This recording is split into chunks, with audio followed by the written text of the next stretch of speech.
ابراہیم علیہ السلام کو اللہ تعالیٰ نے پیدا فرمایا، ان کے گھر کے اندر شرک ہو رہا تھا، ان کے والد ان کا خاندان شرک کر رہا تھا، بت پرستی کر رہا تھا. تو ابراہیم علیہ السلام نے کس طرح ادب سے اپنے والد کو دعوت دی. کیا کہا کہ اے ابا جان یا ابتی، یا ابتی. یہ نہیں کہا کہ انہوں نے ابھی ایسا نہیں کہا. ابھی اگر کہتے تو ہوتا کہ ابا جان یا ابا، لیکن انہوں نے کہا یا ابتی. یا ابتی اس طرح ہے جو احترام کا مطلب ایکسٹریم بیان کر رہا ہے کہ بہت حد درجے احترام کے ساتھ جب والد کو پکارا جائے گا عربی زبان میں تو کہا جائے گا یا ابتی. اگر کہا جاتا ابھی تو مطلب ہوتا ابا، اور اگر کہا جائے یا ابتی تو اس کا مطلب ہوگا اے میرے پیارے ابا جان، اے میرے پیارے ابا جان. انگلش میں اگر کہے کہ اگر کوئی انگلش میں کہے کہ ڈیڈ تو ابھی اس کا مطلب ہوگا. لیکن اگر انگلش میں کوئی کہے او مائی ڈیئر ڈیڈ تو اس کو عربی میں کہیں گے یا ابتی. تو پہلی بات تو سب سے زیادہ نوٹ کرنے کی یہ ہے کہ وہ اپنے مشرک باپ کو دعوت دے رہے ہیں ابراہیم علیہ السلام، لیکن انتہا درجے کی احترام ہے اور بہت ہی زیادہ محبت بھرے انداز میں کہہ رہے ہیں اے میرے پیارے ابا جان. سب سے پہلی بات کیا انہوں نے انکلیوڈ کی؟ آپ کیوں بندگی کرتے ہیں، آپ کیوں عبادت کرتے ہیں ایسی چیزوں کی جو نہ سن سکتی ہے اور نہ دیکھ سکتی ہے اور نہ ہی آپ کے کچھ کام آ سکتی ہے. دیکھیے دعوت کی حکمت یہاں پہ بہت زوردار ہے. لوگ کہتے ہیں دعوت کیسے دیں، دعوت کیسے دیں، دعوت کی حکمت کہاں ہے قرآن میں، کیسے ڈھونڈیں؟ تو وہ قرآن میں آپ کو خود سے پہچاننا ہوگا کہ کہاں کہاں پر دعوت کی حکمتیں ہیں. کبھی قرآن مجید کو صرف حکمت دعوت کے نقطۂ نظر سے پورا پڑھ ڈالیں تو آپ کو یہ one of the best places ملے گا جہاں پر دعوت کی حکمت بیان کی گئی ہے. اور جس طرح سے یوسف علیہ السلام نے اپنے قید خانے کے ساتھیوں کو دعوت دی تھی، وہ وہاں پہ سے آپ کو دعوت کی حکمت ملے گی. بہرحال ان 4 آیات میں ابراہیم علیہ السلام نے جو سب سے زیادہ خاص چیز جو اس میں نظر آ رہی ہے اور ریپیٹیشن ہے یا ابتی یا ابتی یا ابتی یا ابتی 4 مرتبہ چاروں آیات میں. ہر بار انہوں نے او مائی ڈیئر ڈیڈ جیسے اس انداز میں اے میرے پیارے ابا جان، اس قدر انتہا درجے کی محبت اور احترام کے ساتھ ان کو ایڈریس کیا. اور سب سے پہلے کیا کہ سرچنگ کویشچن چھوڑ دیا. سب سے پہلے ان کو غور و فکر کی دعوت دے رہے ہیں. یہ نہیں کہا انہوں نے سب سے پہلے کہ آپ بت پرستی کرتے آپ جہنم میں چلے جائیں گے، آپ اس کو چھوڑ دیجئے نہیں تو آپ جہنم سے نہیں بچ پائیں گے. یہ انداز نہیں تھا ان کا. کیا بولے؟ آپ کیوں بندگی کرتے ہیں ایسی چیز کی جو نہ بول سکتی ہے نہ دیکھ سکتی ہے، جو نہ سن سکتی ہے نہ دیکھ سکتی ہے اور نہ ہی آپ کے کچھ بھی کام آ سکتی ہے. یہ سرچنگ کویشچنز ہیں کہ ذرا سوچئے تو، جو آپ سے بھی زیادہ انفیریئر ہو، جو جانوروں سے حیوانوں سے بھی زیادہ انفیریئر ہو، کہ حیوان بھی سنتے ہیں اور بولتے ہیں اور دیکھتے ہیں، لیکن یہ تو جو بت ہیں وہ تو نہ ہی کچھ دیکھ سکتے ہیں نہ ہی کچھ سن سکتے ہیں اور نہ ہی کچھ کام بنا سکتے ہیں. تو کوئی عبادت کرے گا اپنی مراسم عبودیت جس کے سامنے پیش کرے گا، وہ اس سے بھی زیادہ انفیریئر ہو تو یہ تو بہت اللاجیکل بات ہو گئی. تو پہلے ریشنل اور لاجک کے ذریعے انہوں نے آرگیومنٹ دیا کہ آپ یہ کیوں نہ کریں. ان کو سوچنے کی دعوت دی کہ آپ دیکھیے کیسے کی عبادت کر رہے ہیں جو نہ ہی کچھ سن سکتا ہے نہ ہی دیکھ سکتے ہیں یہ جو معبود ہے یعنی کہ وہ بت، اور نہ ہی آپ کے کچھ بھی ہیلپ کر سکتے ہیں. ایسوں کی عبادت آپ کیوں کرتے ہیں؟ پھر آگے آیا آیت نمبر 43 میں یا ابت انی قد جاءنی من العلم ما لم یأتک، ابا جان یقیناً میرے پاس وہ علم آیا ہے جو آپ کے پاس نہیں آیا، فاتبعنی اہدک صراطا سویا، بس آپ میری پیروی کیجئے، میں آپ کو سیدھا راستہ دکھاؤں گا۔ اب ابراہیم علیہ السلام پھر سے کہتے ہیں یا ابتی، اے میرے پیارے ابا جان، اب ریزن دے رہے ہیں کہ میں چھوٹا ہو کر آپ کو جس طرف بلا رہا ہوں وہ کیوں بلا رہا ہوں، جو چیز کی دعوت دے رہا ہوں وہ کیوں دے رہا ہوں۔ کہا کہ میرے پاس وہ علم آیا ہے جو آپ کے پاس نہیں آیا، مانا کہ ان کے والد ان سے عمر میں بڑے تھے، مانا کہ ان کے والد کو ایکسپیرینس زیادہ ہوگا، جتنی عمر ہوتی ہے انسان کو اتنا ایکسپیرینس ہوتا جاتا ہے، تو کئی طرح کی نالج ان کے پاس زیادہ ہوگی، کئی طرح کی۔ اگر ماڈرن ایپسٹیمولوجی کو پڑھیں جو کہ فلسفے کی ایک برانچ ہے، تو اس میں ٹائپس آف نالج میں پڑھایا جاتا ہے انٹیوٹیو نالج اور ڈیمانسٹریٹو نالج، سینسیٹیو نالج اور پراگمیٹک نالج، یہ کئی ٹائپس کی نالج پڑھائی جاتی ہے، اور ایک ٹائپ کی نالج ہے ریویلڈ نالج، علم وحی۔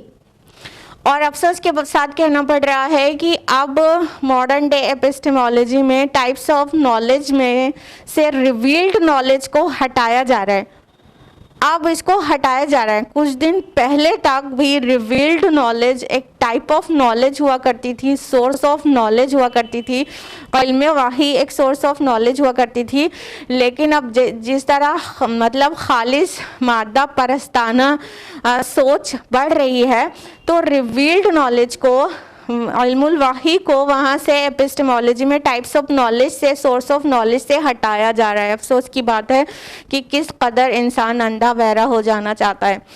تو بہرحال ہم آپ کو کیا بتانا چاہ رہے تھے کہ مانتے ہیں کہ انٹیوٹیو نالج اور ڈیمانسٹریٹو نالج، سینسیٹیو نالج، یہ سب نالج ان کے فادر کے پاس زیادہ رہی ہوگی، لیکن ابراہیم علیہ السلام کیا کہہ رہے ہیں کہ اے ابا جان میرے پاس وہ علم آیا ہے جو آپ کے پاس نہیں آیا، مطلب کہ علم وحی، ریویلڈ نالج۔ تو اب وہ اپنے والد کو دعوت دے رہے ہیں کہ میرے پاس ریویلڈ نالج ہے، آپ کی عمر زیادہ ہوگی، آپ کا ایکسپیرینس زیادہ ہوگا، آپ کے کئی ٹائپ آف نالج آپ کے پاس زیادہ ہوگی، لیکن میرے پاس ریویلڈ نالج ہے، میرے پاس علم الوحی ہے جو آپ کے پاس نہیں ہے، لہذا فاتبعنی اہدک صراطا سویا، تو آپ میری اتباع کیجئے، میں آپ کو سیدھا راستہ دکھاؤں گا۔ سبحان اللہ، الٹی گنگا بہہ رہی ہے۔ ہمیشہ والدین بچوں کو سکھاتے ہیں نا، ان کو انگلی پکڑ کر چلنا سکھاتے ہیں، لیکن بڑے ہونے کے بعد بہت ممکن ہے کچھ نالج اولاد کے پاس زیادہ ہو جائے اور والدین کو وہ سکھانے لگے، اور اگر وہ ریویلڈ نالج ہو تو پھر تو انکمپیریبل نالج ہے دونوں کے درمیان، اور چھوٹے بڑی کا کوئی امتیاز نہیں ہوگا۔ جس کے پاس ریویلڈ نالج ہے، جو نبی یا رسول ہے، جس کے پاس علم وحی ہے، وہ زیادہ محترم ہوگا، اور اس کی پیروی اس کے ابا کو بھی کرنی ہوگی، اس کے دادا کو بھی کرنی ہوگی، اور جو بھی حیات میں اس سے بھی بڑا ہوگا اس کو بھی کرنی ہوگی۔ تو ابراہیم علیہ السلام کہہ رہے ہیں کہ اے میرے پیارے ابا جان، میں آپ کو جس چیز کے لیے دعوت دے رہا ہوں اس کی بنیاد یہ ہے کہ میرے پاس اللہ کے پاس سے وحی آتی ہے جو آپ کے پاس نہیں آتی، لہٰذا اب آپ میری پیروی کیجئے۔ جیسے بچپن میں والدین کہتے ہیں نا، جیسے ہم کہہ رہے ہیں ویسے کرو، جیسے ہم چاہ رہے ہیں ویسے کرو، جیسے ہم سکھا رہے ہیں ویسے سیکھو اور مانو اور ان کو فالو کرو۔ بڑے ہونے کے بعد ابراہیم علیہ السلام کے پاس علم الوحی آ گئی، تو کہہ رہے ہیں کہ میرے پاس وہ علم آیا ہے جو آپ کے پاس نہیں آتا، یہ وجہ ہے میرے آپ کو دعوت دیے جانے کی۔ اس سے ایک چیز جو غور کرنے کی ہے وہ یہ ہے کہ بڑے ہی ہمیشہ صحیح نہیں ہوتے، چھوٹے لوگ بھی بڑوں سے زیادہ صحیح بات کر سکتے ہیں۔ تو والدین کو یا ایلڈرز کو کبھی بھی انا میں نہیں پڑھنا چاہیے کہ یہ ہم سے اتنا چھوٹا ہے، یہ ہم کو بتائے گا، کوئی بھی ہو سویا ہوا. کہ کئی بار یہی ہوتا ہی ہے کہ فیملی میں یہ ڈسپیوٹ ہو جاتا ہے کہ والدین ایسے غفلت بھری زندگی گزارتے رہتے ہیں اور اولاد کو اللہ تعالیٰ نصیب کر دیتا ہے ہدایت اور وہ تقویٰ کی زندگی بسر کرنا چاہتے ہیں. تو جب بیٹی یا بیٹے والدین کو حق کی طرف بلاتے ہیں، ان کے عقیدے غلط ہیں، ان کا عقیدہ درست کرانا چاہتے ہیں، تو والدین یا ایلڈرز بہت زیادہ انا میں آ جاتے ہیں، ایروگینس میں آ جاتے ہیں. وہ کہتے ہیں کہ تم ہم کو سکھاؤ گے؟ ہاں، ہم نے تمہیں پیدا کیا، ہم نے تمہیں پالا پوسا بڑا کیا، تم ہم کو سکھاؤ گے، ہم کو مت سکھاؤ. یعنی کہ وہ انا میں حق بات نہیں مانتے، اس لیے کہ یہ چھوٹا ہے اور ہم بڑے ہیں. جبکہ اس مقام سے قرآن مجید کے بہت صاف صاف پتہ چلتا ہے، بالکل کلیئر ایویڈنس ملتا ہے کہ چھوٹا بھی صحیح ہو سکتا ہے بڑے سے. بڑا اگر شرک کر رہا ہے یا عقیدے کی خرابی ہے تو چھوٹا اسے سکھا سکتا ہے. لیکن غور کرنے کی بات یہ ہے کہ ابراہیم علیہ السلام نے جس طرح بہت احترام سے کہا اور بہت محبت سے کہا، بچے یہ نہیں بھولیں. عام طور پر بچے جو ہوتے ہیں وہ والدین کو اگر کسی بات پر ٹوکتے ہیں تو بہت ہی توہین آمیز انداز میں ٹوک دیتے ہیں. تو غصہ والدین بہت بار اس لیے ہو جاتے ہیں کہ ان کا انداز جو ہے بہت توہین آمیز ہوتا ہے، تو ان کو دل پہ لگ جاتی ہے. تو اس لیے بچوں کو بھی چاہیے، چھوٹوں کو چاہیے کہ جب ایلڈرز کو ٹوکیں، جب ایلڈرز کو راستہ دکھائیں، جب انہیں غلط بات سے روکیں تو بہت ہی زیادہ ادب اور احترام کے ساتھ ٹوکیں اور ادب و احترام کا خاص خیال رکھیں. جیسے کہ ہم نے آپ کو بتایا کہ ابراہیم علیہ السلام اپنے والد کو بار بار یا ابتی کہہ رہے ہیں، یا ابھی نہیں کہہ رہے ہیں، او مائی ڈیڈ یہ نہیں بول رہے ہیں، او مائی ڈیئر ڈیڈ ایسے کر کے بول رہے ہیں نا، اے میرے پیارے ابا جان، بہت ہی ادب اور احترام کے ساتھ بول رہے ہیں نا. تو بس اس چیز کا خیال رکھیں، انشاءاللہ آپ کے بڑے آپ کی زبان سے بھی حق کو قبول کریں گے. لیکن اگر ان چیزوں کا خیال نہیں رکھا جاتا ہے، جس کو کہ کہہ سکتے ہیں خلاف حکمت دعوت دی گئی، تو اس کے ریزلٹس ایکچولی نیگیٹو آ جاتے ہیں، جس سے جو بھی انسان حق پر ہے وہ کہیں نہ کہیں ڈسکریج ہوتا ہے کہ ہم نے تو اچھے کی طرف بلایا تھا لیکن سامنے والے نے ریفیوز کر دیا. تو ادب اور احترام کا خاص خیال رکھیں. اگلی آیت ہے، ابراہیم علیہ السلام فردر کہتے ہیں، یا ابت لا تعبد الشیطان ان الشیطان کان للرحمن عصیا. ابا جان، آپ شیطان کی بندگی نہ کیجیے، شیطان یقیناً رحمان کا نافرمان تھا. اب یہاں پر ابراہیم علیہ السلام کہہ رہے ہیں اپنے والد سے، اب یہ لیول 3 آ گیا.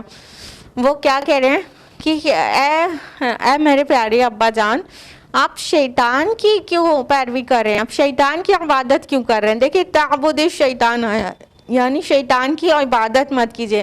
اور آیت نمبر 42 میں ہم لوگ نے پڑھا، یا باتی لما تعبد ما لا یسمع، آپ ایسے کی عبادت کیوں کرتے جو سن نہیں سکتا، ولا یبصر اور دیکھ نہیں سکتا. تو یہاں پر بھی لفظ عبادت آیا ہے جو عبد سے ہے، اور آیت نمبر 44 میں یہاں پر بھی آیا ہے تعبد الشیطان، شیطان کی عبادت نہ کریں. لیکن ابھی ایک بار اور آئے گا عبادت لفظ، تو یہ تینوں مقامات پر عبادت الگ الگ معنی میں ہے. جو آیت نمبر 42 میں آیا ہے کہ آپ ایسے کی عبادت کیوں کرتے ہیں جو نہ سن سکتا ہے نہ دیکھ سکتا ہے، تو وہ عبادت کیا ہے، وہ مراسم عبودیت ہے، یعنی رکوع، سجود اور قیام، اور جو اللہ تعالیٰ کے لیے ہونا چاہیے.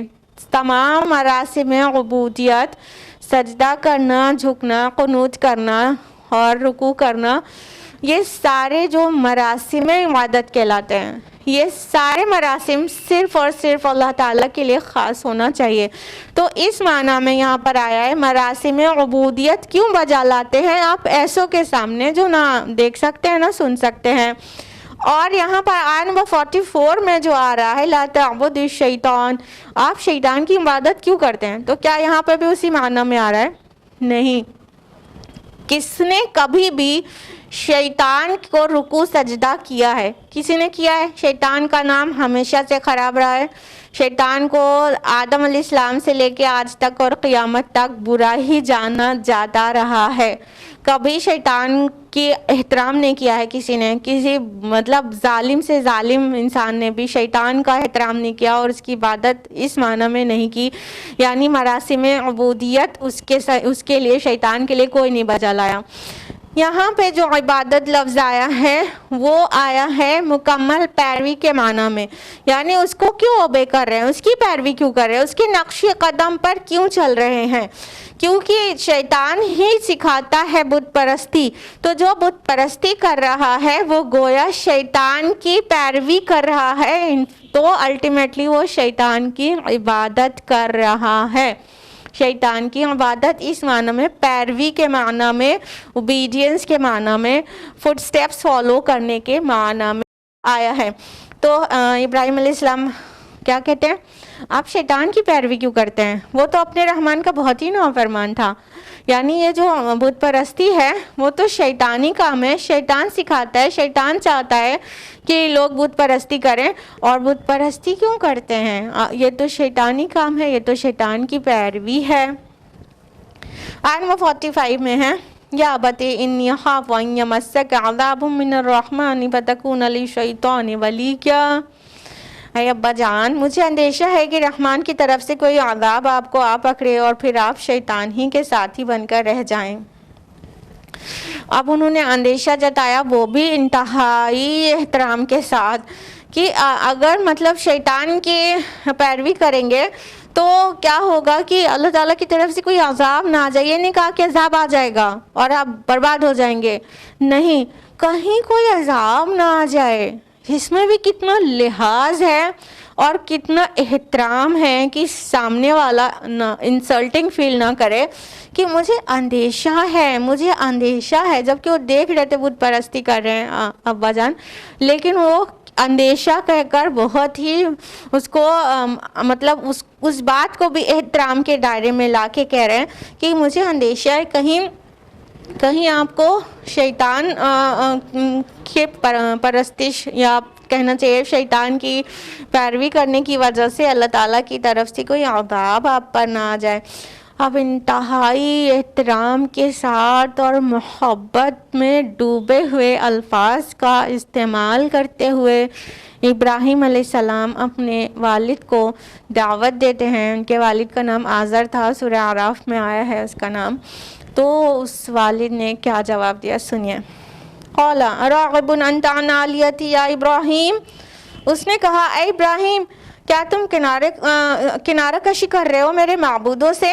لئن لم تنتہی لارجمنک واہجرنی ملیہ، اگر تم اسے باز نہ آئے تو میں تمہیں سنگسار کر دوں گا اور تم مجھے چھوڑ کر چلے جاؤ ایک مدت تک. اب دیکھیے اتنے ادب اور احترام والی دعوت کا جواب کتنا روکھا اور کتنا سخت اور کتنا مطلب کتنی زبردست، کتنی سختی کے ساتھ جواب دیا کہ تم میرے معبودوں سے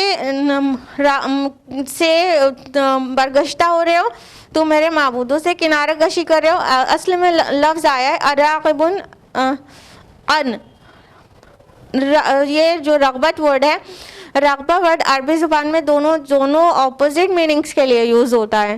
اگر رغبت ان کے ساتھ ہے تو ہوگا اس سے ڈیویٹ ہونا، اسے چھوڑنا، اسے کنارہ کشی کرنا. اور رغبہ ورڈ اگر الا کے ساتھ استعمال ہوگا تو اس کی طرف بڑھنا ہوگا، ادھر اپوزٹ معنی میں آ جائے گا. الا کے ساتھ اس چیز کی طرف راغب ہونا، اس چیز کی طرف لپکنا، اور ان کے ساتھ آ جائے گا تو اس چیز سے دور جانا.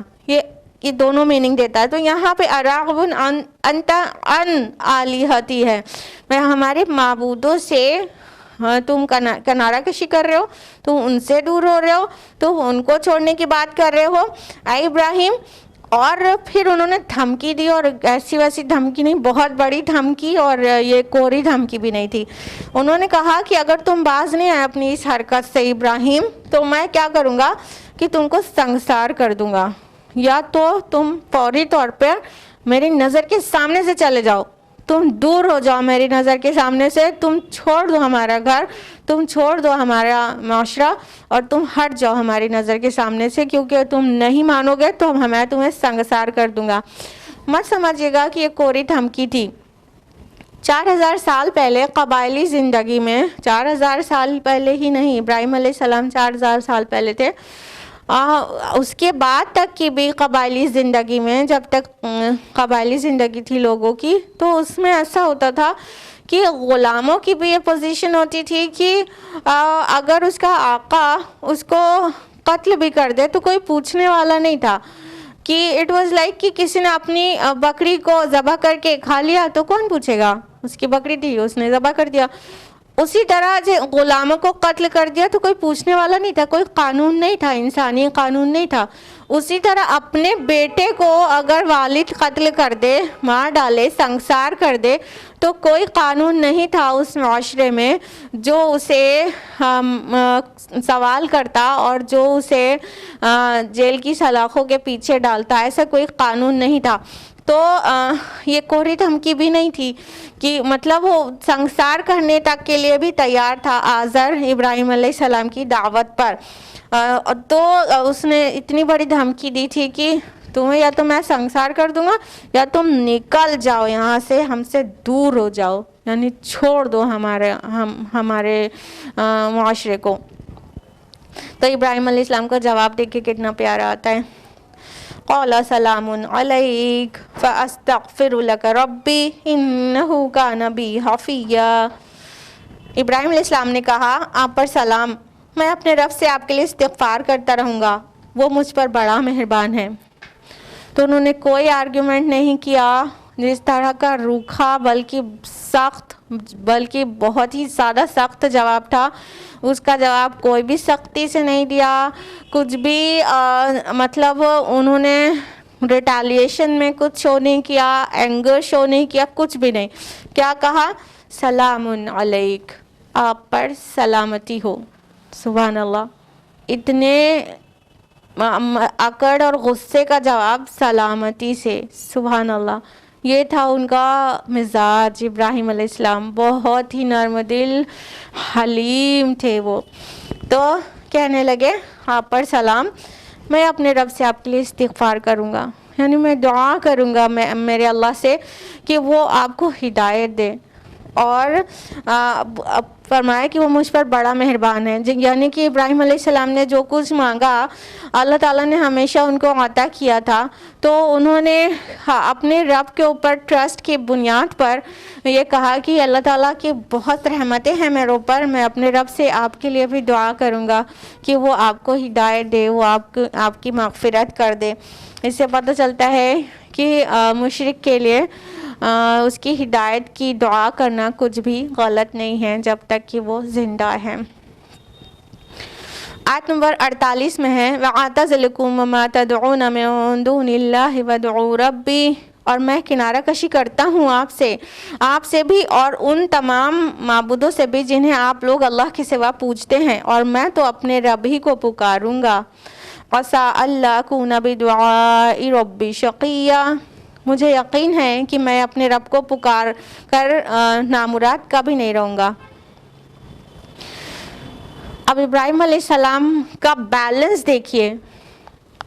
ابھی ابراہیم علیہ السلام کی دعوت کو رد کر دیا گیا اور بہت بڑی سی دھمکی دے دی گئی سنگسار کر دینے کی یا تو مائگریٹ کر جانے کی، لیکن انہوں نے کہا کہ میں آپ سے کنارہ کشی کر رہا ہوں، لیکن میں آپ سے بھی اور آپ کے معبودوں سے بھی کنارہ کشی کر رہا ہوں. یعنی وہ مائگریٹ کرنے والے تھے عراق سے شام کی طرف، لیکن انہوں نے کیا کہا، جو اپنے سٹینڈ پر تھے، اپنے موقف سے نہیں ڈگمگائے تھے. یہ نہیں کہ کہیں کوئی لچک پیدا ہو گئی ہو ان کی جس چیز کی وہ دعوت دے رہے ہیں اس میں، نہیں، ایک طرف ادب ہے والد کا اور دوسری طرف ایمان ہے اور جو اپنا موقف ہے، جو اپنا سٹینڈ ہے کہ اللہ ایک ہے اور اس وحدہ لا شریک کی اکیلے کر کے عبادت کرنی چاہیے، تو اس پر بالکل قائم و دائم ہے۔ یہ ہے زبردست بیلنس، کیا کہ دعوت دے، وہاں سے کیسا بھی رزلٹ آئے، اس بہت نیگیٹو اور بہت سخت نتائج برآمد ہونے کے بعد بھی اپنے مقصد سے، اپنے مشن سے ڈیویٹ نہیں ہونا ہے اور اس میں کوئی لچک نہیں پیدا کرنی ہے، اس میں کچھ کمی نہیں آنے دینی ہے کہ تھوڑا کم کر دیا جائے، تھوڑا آپ مان لو، تھوڑا ہم آپ کی مان لیں، نہیں، اس طرح نہیں۔ تو ابراہیم علیہ السلام کے اندر یہ زبردست بیلنس نظر آتا ہے کہ ایمان کے لیے، اپنے رب کے حنیف ہونے میں تو وہ کوئی بھی لچک نہیں آنے دیتے تھے، لیکن احترام جو تھا وہ دیکھتے ہی بنتا ہے، جس طرح سے انہوں نے اپنے والد سے بات کی۔ تو لہٰذا جب ان سے کہا ہی گیا تھا کہ تم نکل جاؤ یہاں سے، تو ان کو وہاں سے نکلنا پڑا اور وہ عراق سے ہجرت کر کے ملک شام چلے گئے، اور یہ کہہ کر گئے تھے کہ میں تو اللہ کے علاوہ جس کو بھی آپ پوجتے ہیں میں ان سے بالکل بری ہوں، میں ان سے کنارہ کشی کرتا ہوں، میں ان سے اعلان برات کرتا ہوں، میں اپنے رب کو ہی ہمیشہ پکاروں گا اور میں اسے ہمیشہ پکارتا ہوں اور کبھی اسے پکار کر نامراد نہیں رہتا۔ یہ تھا ان کا ایمان۔ آیت نمبر 49 میں ہے فَلَمَّا اعْتَزَلَهُمْ وَمَا يَعْبُدُونَ مِن دُونِ اللَّهِ وَهَبْنَا لَهُ إِسْحَاقَ وَيَعْقُوبَ وَكُلًّا جَعَلْنَا نَبِيًّا۔ پھر جب ابراہیم علیہ السلام نے ان سب سے کنارہ کشی کر لی اور ان سے بھی جن کی وہ اللہ کے سوا عبادت کرتے تھے، تو ہم نے آپ کو عطا کیا اسحاق اور یعقوب اور ہر ایک کو نبی بنایا۔ تو ابراہیم علیہ السلام نے جب ہجرت کی، تورات میں بھی اس کا ذکر ملتا ہے، book of Genesis chapter number 12 verse number 1 اور 2 میں، کہ ابراہیم علیہ السلام مائیگریٹ کر کے ملک شام چلے گئے تھے۔ تو جب وہ ملک شام جانے کے لیے کہہ رہے تھے، تو پھر وہ جب وہاں پہنچ گئے تو اللہ تعالیٰ نے ان کو اسحاق علیہ السلام جیسا بیٹا دیا اور یعقوب علیہ السلام جیسا پوتا دیا۔ اگر آپ سوچ رہی ہوں کہ پہلے تو اسماعیل علیہ السلام پیدا ہوئے تھے، اس کے بعد اسحاق علیہ السلام پیدا ہوئے تھے، تو ہاں بالکل درست سوچ رہی ہیں۔ 87 سال کی عمر میں اللہ تعالیٰ نے ابراہیم علیہ السلام کو اسماعیل علیہ السلام نصیب کیا تھا، اور پھر 13 اور سال کے بعد 100 سال کی عمر میں اسحاق علیہ السلام کی ولادت ہوئی تھی، اور اسحاق علیہ السلام کی ولادت سارہ سے اور اسماعیل علیہ السلام کی ولادت ہاجرہ سے ہوئی تھی۔ لیکن یہاں پر جو تسلسل ہے اس کو غور کیجئے کہ یہاں سبجیکٹ کیا چل رہا ہے۔ بنی اسرائیل کو پیش کیا جانا ہے گویا یہ، تو بنی اسرائیل کے لیے جو انبیاء تھے ابراہیم علیہ السلام کے خاندان میں سے، ان کا ذکر پہلے آ گیا، اور اتنا ہی نہیں، اسحاق اور یعقوب علیہ السلام کا ذکر آنے کے بعد پھر ذکر شروع ہو جائے گا موسیٰ علیہ السلام کا، یعنی وہ بنی اسرائیل والے پوری چین کا ذکر پہلے آئے گا، اور پھر اس کے بعد آیت نمبر 54 میں 54 اور 55 میں علیحدہ اسماعیل علیہ السلام کا ذکر آئے گا، یعنی وہ جو مشرکین مکہ جس خاندان سے تھے اور رسول اللہ صلی اللہ علیہ وسلم جس خاندان سے تھے، وہ والی چین کا ذکر بعد میں الگ آئے گا۔ یہاں پہ ابھی بنی اسرائیل کے متعلق بات چل رہی ہے، تو یہاں پہ اسحاق اور یعقوب علیہ السلام کا نام آیا ہے، اور اسماعیل علیہ السلام کا مؤخر کر کے آیت نمبر 54-55 میں منشن کیا گیا ہے۔ تو اللہ تعالیٰ نے ان کو کیا عطا کیا؟ یعقوب پوتا اور اسحاق علیہ السلام جیسا بیٹا نصیب کیا۔ یہ دونوں مطلب ان کے بیٹے تو نہیں تھے، ایک بیٹا تھا ایک پوتا تھا، لیکن چونکہ یعقوب علیہ السلام ابراہیم علیہ السلام کی حیات میں ہی پیدا ہو گئے تھے اور انہیں کے گود میں پلے بڑے تھے، لہٰذا دونوں کو کہہ دیا گیا کہ اسحاق اور یعقوب عطا کیا علیہما السلام۔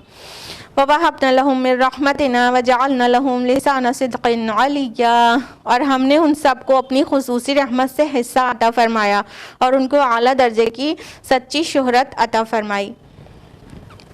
اللہ تعالیٰ فرما رہے ہیں کہ ان سب کو، یعنی ابراہیم علیہ السلام کی ذریت کو، ان کی آف اسپرنگس کو اللہ سبحانہ و تعالیٰ نے نبی بنایا اور سچی شہرت اور سچی ناموری عطا کی، ذکر خیر ان کا باقی رکھا بعد والوں میں، اور ابراہیم علیہ السلام کے خاندان کا ذکر خیر اس سے بڑھ کر اور کیا ہوگا کہ جتنے بھی مسلمان نماز پڑھتے ہیں ان میں کوئی بھی نماز سے فارغ نہیں ہو جاتا جب تک درود ابراہیمی نہ پڑھ لے اور ابراہیم اور آل ابراہیم کا ذکر نہ کر لے۔